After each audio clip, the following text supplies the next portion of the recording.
Hi friends, இன்னைக்கு ஒரு dish பார்ப்போம்.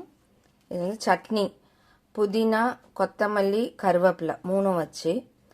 கொத்தமல்லி வந்து ஒரு குவான்டிட்டினா ஹாஃப் குவான்டிட்டி நல்லா கொழுந்தா இருக்கு கருவேப்பிலை, அதை எடுத்திருக்கேன். அதுலேயும் கால்வாசி புதினா எடுத்திருக்கேன். வேணா ஹாஃப் போட்டுக்கலாம் உங்களுக்கு.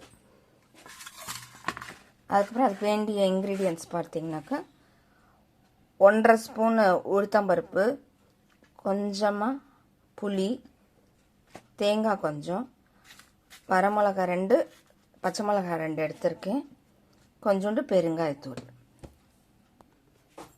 இப்போ இதில் வந்து வாணலியில் கொஞ்சமாக எண்ணெய் விட்டுருக்கேன்.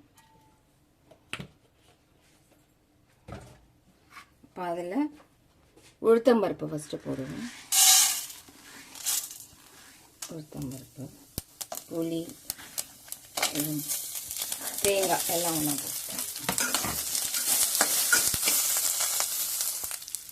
பெருங்காயத்தூள் கொஞ்சமாக போட்டேன். சூட்லேயே போட்டு ஃபஸ்ட்டு புதினா போடுறேன்.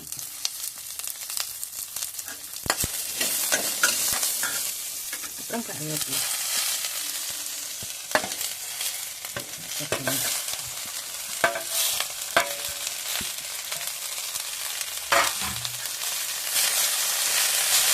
நல்லா வணக்கிடணும்.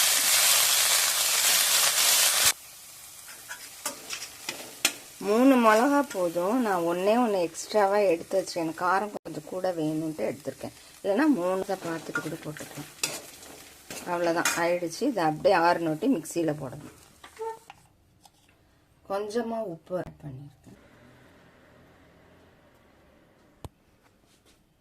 கொஞ்சமாக தண்ணி விடுறேன். அவ்வளோதான். இதில் போட்டு வேணுன்னா ஒரு தாளிப்பு வச்சுக்கலாம். அவ்வளோதான். Thank you friends.